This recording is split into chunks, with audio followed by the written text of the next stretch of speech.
this death, this destruction. Global news impacts us. We have to change the way we live. This is why we need independent media.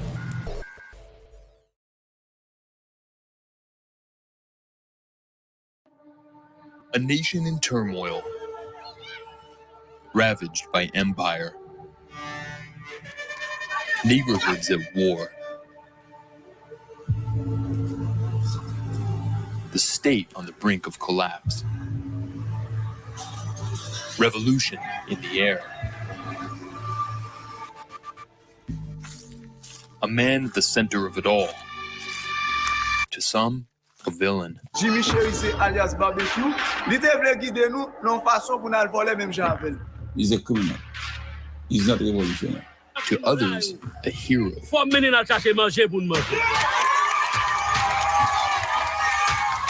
He is a revolutionary leader. C'est grâce à déporter avec Monsieur Barbecue qu'a fait vivre. Join us as we seek to uncover the truth about the uprising in Haiti today. Attention. Wait, watch out. Come here.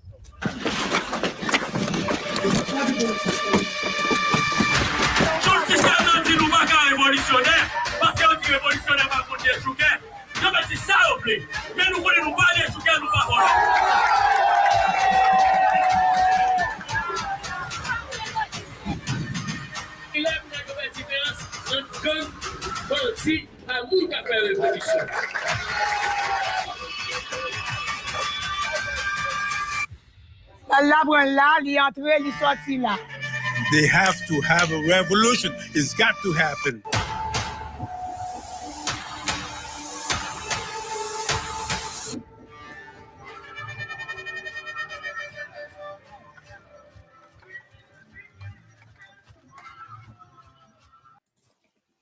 Welcome, one and all, to Hard Lens Media. This is a very special interview that we are doing here today.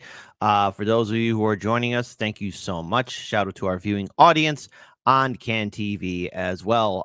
We here at Hard Lens Media want to give a voice to the voiceless, those who are independent candidates, activists, organizers, fellow commentators in independent media, as well as film producers and so much more. And joining us now, first time on our show, you've seen him be interviewed by the crew of Revolutionary Blackout Network, as well as other people in independent media on YouTube. And I want to give a huge shout out and welcome to our guest. His name is Dan Cohen. Dan, for our viewers and subscribers, can you please introduce yourself? Please give us a background to who you are, some of the work that you've done in the past, and just overall, what has been your profession in regards to the world of independent media and film production?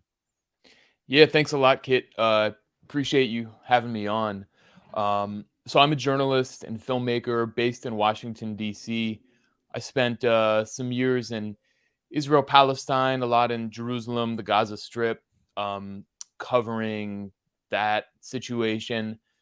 In 2000, I made a documentary called Killing Gaza, which you can find on YouTube for free, or you can pay a few bucks to watch it, which will go to my pocket on Vimeo. And then in 2017, I moved to Washington, D.C., where I live now, worked for RT America for a couple years, and then worked independently. And now I have my own small outlet called Uncaptured Media. But most of my work is actually for Redacted. I'm a correspondent for the channel Redacted, so which is on YouTube and on Rumble. So I do a lot of stuff there. I made last year. I released the film for that trailer that we just saw called Another Vision Inside Haiti's Uprising. I made that with Haiti Liberté, which is a Haitian weekly outlet based in Port-au-Prince and in New York City. So that was a couple of trips down to Port-au-Prince that we made that film. And so, yeah, now I'm just kind of doing my thing, independent indie media here in DC and traveling when I can. All right. Well, first of all, again, after watching that trailer and even seeing some of your previous interviews, since this is your first time on our show, I think it's only fair that we do address really what that film is about, and also what you went through in regards to producing what I think is pretty much something groundbreaking. But first, let's actually address what's happening here. There's, at least in Haiti right now, anti-gang uprising again. This is from the news outlet that you mentioned that you were working in collaboration with. I will be posting this link in our live stream chat. But as always with everything, I feel like this is important. And I know that we don't have all the time in the world, but I at least want to get an understanding, as well as our viewing audience get an understanding. Anti-gang uprising, a beginning is a very delicate time. So how did this lead up to where we're seeing anti-gang uprisings all over the nation of Haiti? What led up to this? How did it get to this point? Because everything has a beginning. If you can, if to the best of what you have covered out there in the field, doing all this groundwork, what was the starting point? What led to this to happening? Yeah, well, firstly, yeah, that article was republished by Haiti Liberté, which are, I collaborate with them very closely. You can also find it on my Substack, uncaptured .substack.com, I think is what it is. Check out my Substack, subscribe there. I post articles as frequently as I can, investigations. But basically, the situation right now is, it's the title of the article. There's an anti-gang uprising. Haiti has been essentially terrorized by criminal gangs, criminal armed groups for years, and the situation has been worsening. According to the UN, just last month in April, more than 600 people were killed because of this situation. And there are kidnappings frequently on a daily basis. People are kidnapped off the street. The gangs then extort the families, some of which are abroad and are able to pay a little bit of money. The ones that live there generally don't have money, and so they've basically fleeced the country. There are massacres. There are all kinds of horrible things. Just it's like living under ISIS or something like that. I mean, without the kind of interpretation of intense religious law, but in terms of the extreme violence meted out against the civilian population. And the Haitian state, thanks to decades of U.S. neoliberalism, has been completely gutted and weakened to the point where institutions don't work. There's no the government is completely unelected. There were never elections to put in the prime minister of Haiti or there are no senators anymore. So it's just a totally kind of gutted, robbed, fleeced state that's extremely weak, and that includes the police. The police are anemic. There are relatively few of them, police officers. They, don't have a lot of heart to go out and fight these gangs, and they're politicized from the top because the appointment of basically the police chief is it's a totally political appointment. So the police have been very weak and incapable, or to some degree unwilling, to properly take the fight to these criminal armed groups. There's also a lot of corruption, and so the elite interests that actually control these gangs also control the police in a lot of ways. So you'll find gang members and police doing working side by side to terrorize certain neighborhoods. And that's not to say that all the police are like that. There are plenty who aren't, but there are kind of factions inside the police that are very corrupt. So all of in light of kind of that situation, it got to a point on April 23rd where basically the police stopped a vehicle full of gang members. They found weapons, heavy weapons and ammunition, and they arrested them and took them inside the police station. And this crowd of people that was outside actually stormed the police station, dragged these guys out, beat them to a pulp, and then killed them and set their bodies on fire, and basically to leave them unrecognizable. And that sparked this whole bois calé movement. Bois calé means peeled stick. It's just like, it's like the idea is you're beating these guys with a peeled stick was just something really, really brutal. And the idea, and this has happened around the country, this is not just that one incident, there are several. The idea is basically to send a message to these gangsters who are terrorizing the population that now you are the ones who are being terrorized. It's a popular uprising against the tormentors of the people. And that's been going on for some weeks. There are videos that have appeared of gang members taking people hostage. I showed this in a report I did for Redacted 2 days ago, where gang members are they just go get 50, 60 people, take them off of the highway, stop them, and take them and put out these videos threatening to massacre these people. So it's a really brutal situation. The U.S. has wanted to intervene for a long time, but the U.S. has basically wanted to intervene to take out the anti-crime group. So you have this Bois Calais movement, and then you have what my documentary is about, which is kind of gives the background to this. So my documentary, our documentary, Another Vision, refers to this is about an armed group that is fighting the gangs. It's like popular self-defense groups in different neighborhoods that have come together to basically kick out criminal gangs, provide social services, very similar to like the Black Panthers, and to seek revolution to completely change the system. And the guy who you saw in the trailer, who's kind of the leader, he's the spokesperson of this group. His name is Jimmy Cherizier. His nickname is Barbecue. If you look in U.S. media, if you Google him, you'll read that he's like the worst guy in Haiti, and he's responsible for all of these horrible things. But we investigated all of the claims against him, and they're all phony. They're the product of a State Department disinformation campaign. And it's actually the figures who are involved in this disinformation campaign are the very same figures who were involved in the 2004 coup d'etat that the U.S. orchestrated against Haiti's democratically elected president, the most popular in Haitian history, Jean-Bertrand Aristide. And so now they've kind of taken aim at this federation of anti-crime armed groups who basically trying to stimulate Western support for intervention.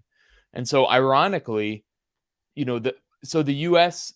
line has been, well, we need to go into Haiti to support the police. And they want to weaponize the police against the people and take out this anti-crime federation. And so they've been saying we need to support the police. That's been the term, instead of intervention, because that has a negative connotation. They say support the police. The irony is that what's happened is with this Bois Calais movement, this spontaneous uprising, the people have supported the police. So the people have actually worked hand in hand with the rank and file of the police to go after these criminal gangs. Wow. So you can see videos of like armored vehicles with police surrounded by like 100 people carrying sticks and stones and machetes going to confront gang members in their bases.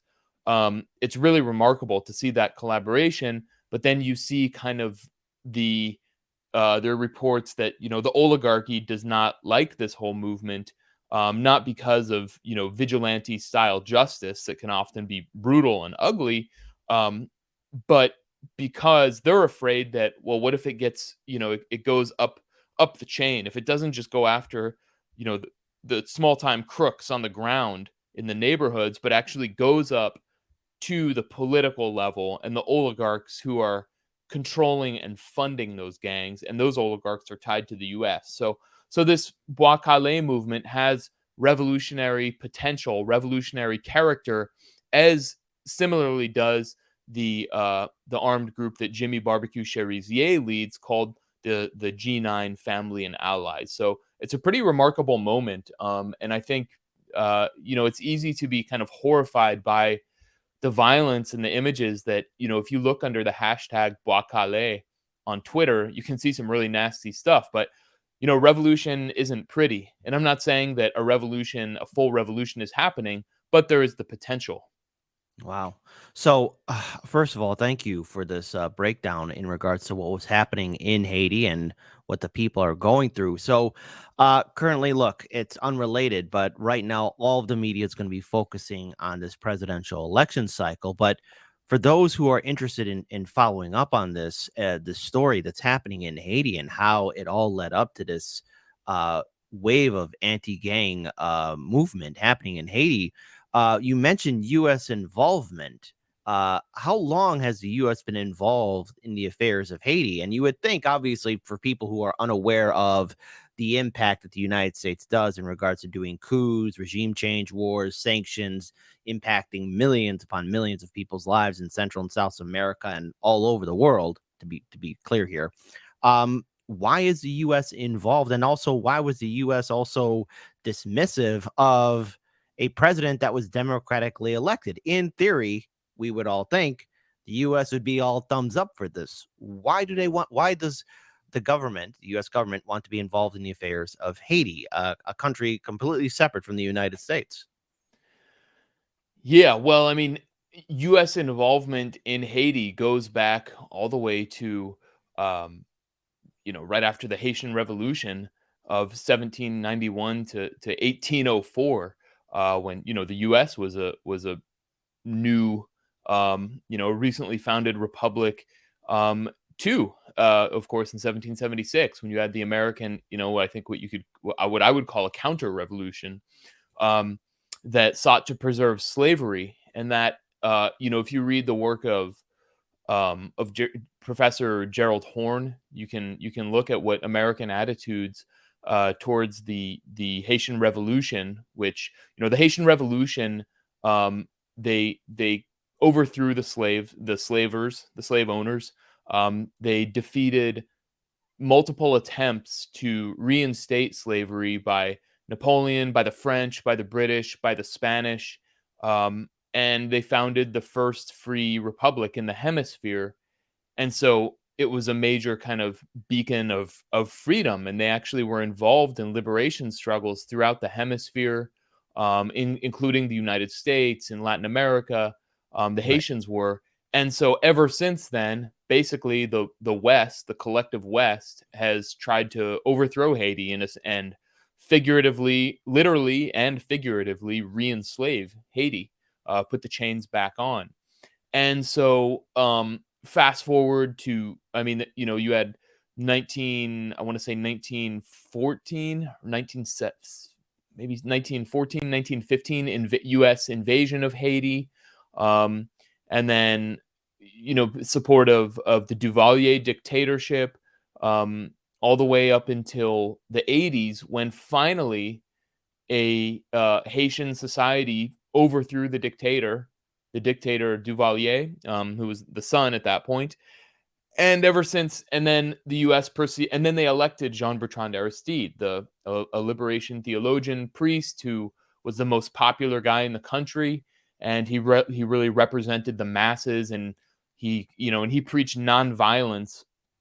And so he was elected overwhelmingly, but then the U.S. ran him out in a coup, and then eventually brought him back, and then kidnapped him in 2004 and had another coup. And so since that 2004 coup, it's been basically 2 decades nearly of neoliberalism that has brought the Haitian state to this point where it's, as I kind of described before, it's been totally gutted.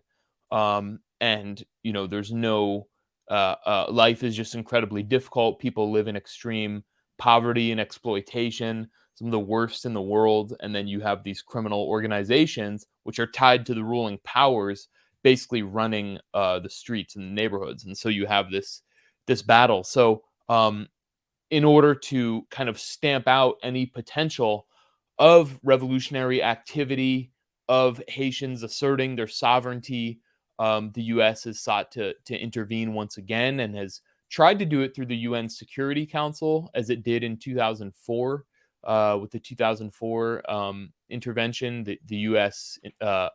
Invasion was followed by a lengthy UN occupation, and the difference now is Russia and China are not going along with that. The Russians and Chinese at the UN are saying, no, we're not going to intervene. And so the US is trying to basically go around the UN Security Council, has tried to go to, has recruited different countries in CARICOM, the Caribbean nations, Jamaica, for example, the Bahamas have committed to sending police and soldiers to fight in Haiti. But it's kind of, it's not really working well. So the US is really trying to find a way to intervene in Haiti without being kind of the face of it, because it knows that Haitians don't want American soldiers. Haitians are very sensitive to foreign interventions. They especially don't want American troops coming in. And of course, these American troops would be targeting not the criminal gangs, but the anti-crime gangs, because they want to maintain, or the anti-crime armed federation, the armed group, the G9, because the U.S. wants to maintain the status quo. So that's kind of what's going on right now. Which is completely, and looking at it from my perspective, I mean, again, this is completely horrific of what's happening there. For the people that you've interviewed, when you were making this film, when you were on site, on location, what's the overall feeling from the people? Do they have an idea of what an end game looks like? Because everything does have to have a closing point. Is there hope for a better future? Because we've seen, especially during the Biden-Harris administration, those horrific photos of border guards on horseback going after Haitian immigrants who are trying to flee a terrifying war zone area. Plus, on top of that, let's face it, Haiti does border the Dominican Republic. Is there any kind of relief for the people for one day for everything to, dare I say it, and I'm not trying to minimize this word, but go back to normal, or whatever normal can look like? Is there an overall hope that things can get better? Because this can't keep going on. But then again, we have to remember that the United States has had a long and horrific history of being involved in other countries' affairs and maintaining their control. Has there been, what was your interaction with the people? Is there any kind of talk of a better future, peace? Is there any kind of notion of that? I think, a lot of people, what they are facing is desperation. The poorest people, they live in total desperation, where they don't have enough food to eat. They don't know where they're going to get their next meal. They don't even have clean water to drink. I did a piece. I was in Haiti in last November for Redacted, and I published a 25-minute piece on on basically the events at the time, where basically the United States and IMF had imposed fuel price hikes. So basically, no one could buy a gallon of gas to be able to go to work, to be able to go, sell their wares in the informal markets, to sell their kid to school. And the people rose up against that. There was a huge protest, and that same group, the G9, led by Jimmy Cherizier, went and actually blockaded one of the fuel terminals to basically say to the government, you're either going to reimpose the subsidies that allowed people to survive, or no one's getting gas, because only the rich could afford gas. And so people are in desperation mode. That's essentially, I mean, I don't think people are talking about peace. They just want some kind of security, some kind of ability to live. In that piece, what I was going to say, in that piece, I show how in some neighborhoods that are completely flooded by sewage and rainwater, where there's no basic infrastructure, people actually drink water that the only water they have to drink is what collects either on the roof of their tin shacks, or in holes on the ground, that, like, literally in holes just in the sidewalk, where water collects, and they drink that and they get cholera and they get sick. And so that's been the situation for decades, for multiple decades. So it's not just like some recent thing. The way the media portrays Haiti is that suddenly it's descended into chaos and violence, when that's actually been the norm for quite a while, because of what the so-called international community has done to Haiti, has imposed this chaos, has imposed this violence, sponsors these gangs, floods the country with weapons, and with military caliber weapons. So people are looking for security. People are looking to be able to eat, that kind of thing. And so there's this kind of, at there's the ability someone can tap into that who does have revolutionary aims and say we need to change the system, and that's what Jimmy Cherizier Barbecue and his federation, the G9, which is the subject of our documentary, that's what they're trying to do. And so right now, it's like you have the Bois Calais movement, you have the G9, and there's also another figure in the southern peninsula of Haiti named Jean-Ernest Muscadine, who's another. He's like a government official who's taken a very no nonsense approach to gangs. He's not corrupt, and he's has no problem killing gang members. So you have these people, you have these kind of parallel movements or organizations that are kind of pushing back, but they're not united. And I think that's what needs to happen. Is there needs to be more organization among the masses to really take advantage of the moment. Because the thing with the Bois Calais movement, it's spontaneous, it's leaderless, it's more of a phenomenon than a movement, I guess I would say. And so it's based on emotion and reaction to the terror that people live under because of these gangs. So that can kind of dissipate at any time. And so you have to capitalize on the moment when you have this sort of revolutionary potential. So that's what I see, at least. All right. Well, the thing is, looking at this entire story that's happening here, we need more voices on the ground to cover stories that are going to be ignored by corporate media. And let's face it, the establishment media has its lens, its perspective. So I know that you've spoken out for a lot of events, especially for the freedom of Julian Assange. You were part of Rage Against the War Machine and protecting free speech, calling for, again, the protection of those that speak truth to power. And what I want to ask you now going forward is, do you have any concerns about what's going to be happening, especially in this media landscape? Because we're seeing more people call for censorship, suppression of independent media, and work like yours can easily be dismissed by any kind of social media platform. Do you think things are going to at least get a little bit better for independent media and voices? Is there a way in which we can get more voices out there? Because with what is currently happening to Julian Assange, or what happens to whistleblowers like Edward Snowden, things are starting to get progressively worse. And we're seeing this happen on YouTube. And of course, with politicians, both Democrat and Republican, they want to control that narrative. I want to get your thoughts on it because you've spoken out for a lot of events for free speech, for the freedom of Julian Assange. And as someone who's been working in the field, dedicated to making, again, great documentaries, Another Vision, your documentary in Haiti, and then the Killing Gaza documentary, I want to get your thoughts on that. Yeah, it's definitely kind of a perilous time.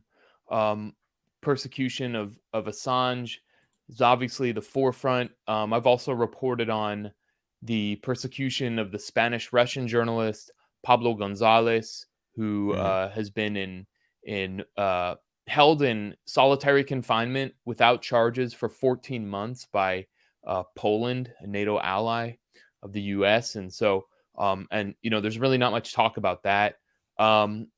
So on one hand, yes, it's kind of perilous looking at the attacks on journalists and on just free speech in general. But there's also, and then we have this mass kind of censorship complex that's only getting worse and worse and growing.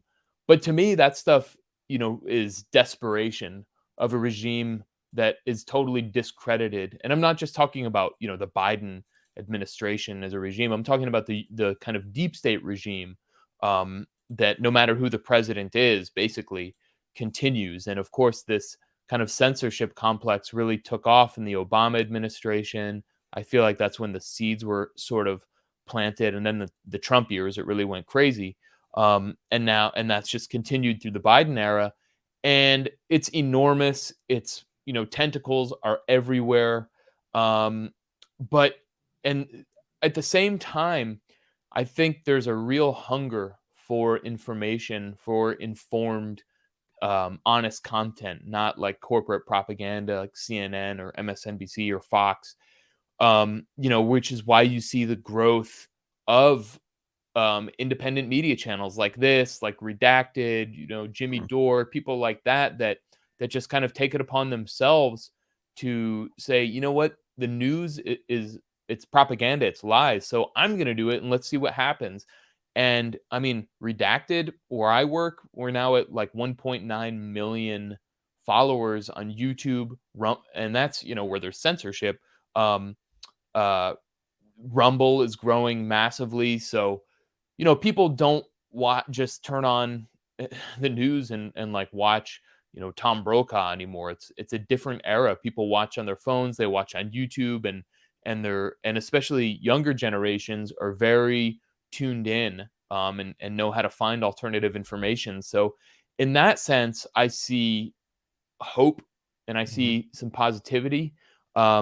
But it's definitely, I mean, the persecution of our greatest journalists and whistleblowers is a total crime, and we have to fight that tooth and nail without a doubt. Wow. All right. Well, obviously, we need to have more fighters for free speech, those that speak truth to power. So, as a final two-part question, because again, we're very grateful for your time being here. For our viewers and subscribers, will you be returning back to Haiti anytime to do a follow-up series? And then number two, where can our viewers and subscribers follow you online for social media? Yeah, I don't have any immediate plans to go to Haiti. I'm a father, so it's hard for me to travel much these days. So I travel when I can, and there are a number of other situations I want to be covering, not just Haiti. But I might end up back there this summer. It's just Haiti's a very kind of unstable place. It remains to be seen, so it depends what's going on. I will definitely be back in the future, but not probably in the immediate coming weeks. In terms of where you can find my work, yeah, I mean that's my link tree on my Twitter. You can follow me on Twitter at Dan Cohen 3000. Follow Uncaptured News on Twitter, and then check out my Substack, Uncaptured Media, or uncaptured.substack.com, and check out my work with Redacted. And hit me on Twitter, write me on Twitter, and email, whatever you like, and I'm pretty good about responding. I'm always happy to hear feedback. All right, fantastic note to end on. Dan Cohen, one of the few journalists out there that's actually speaking truth to power, informing the people, and shining a light on stories that corporate media will not cover. Dan, as always, the door is open for you to return back here for Hard Lens Media, and looking forward to seeing what other work that you're going to be doing. And if and again, never back down. Keep on speaking truth to power. And for all of our viewing audience members, if you want to support Dan Cohen's work, follow him on social media. We posted those links. And now more than ever, let us all do what we can to build a better future. Dan, thank you so much for joining Hard Lens Media. Is there anything else you want to promote before we end this interview, so that way our viewers and subscribers can be aware of anything that's happening further on down the road? That's all I got at the moment. So yeah, just thank you very much for having me on, Kit, and free Assange, free Pablo Gonzalez. Fantastic note. We will be continuing on with the rest of our main show after this short break.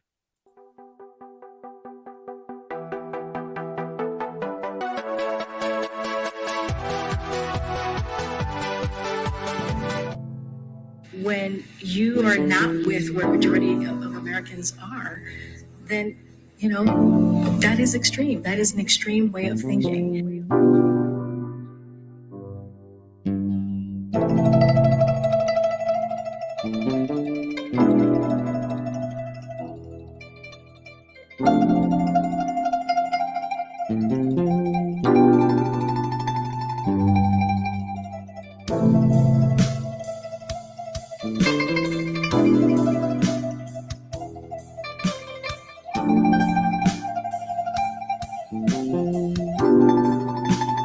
Hoped you would never find out. Know that you had to know.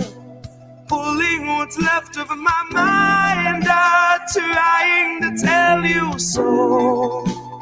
I've tried to block the light, I knew you could feel its glow. I've been here holding my hands out, trying to keep you close. Trying to keep you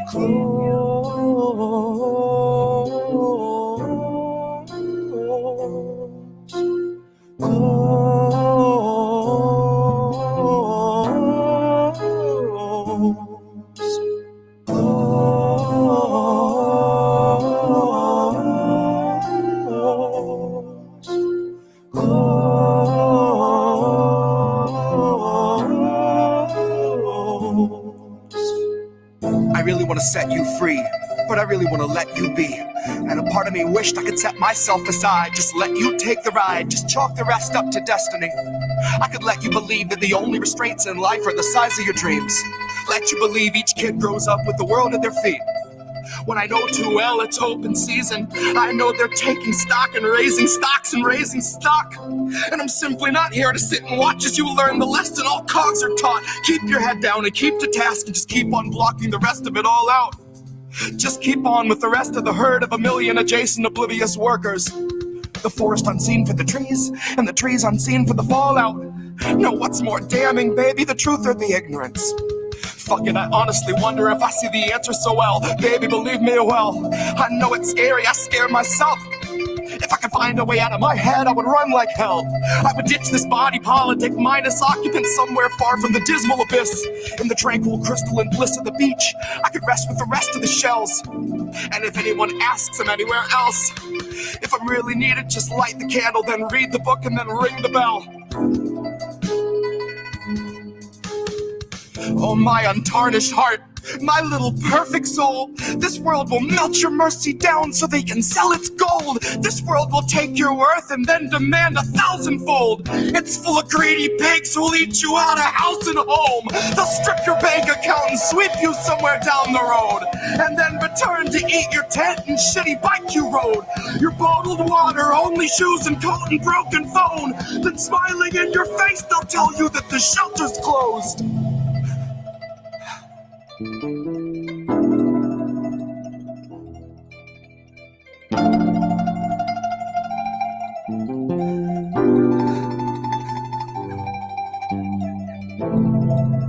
When you are not with where majority of Americans are, then, you know, that is extreme. That is an extreme way of thinking.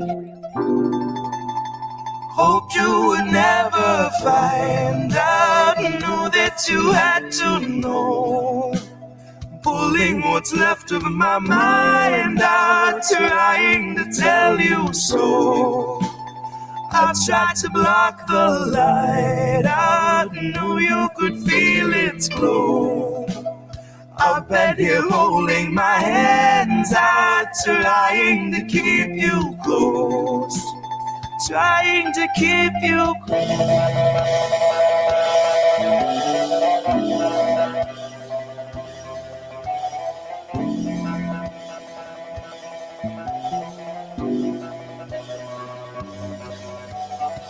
Oh, my untarnished heart, my little perfect soul. This world will melt your mercy down so they can sell its gold. This world will take your worth, then demand 1,000-fold. I tried to block the light just so I could keep you close.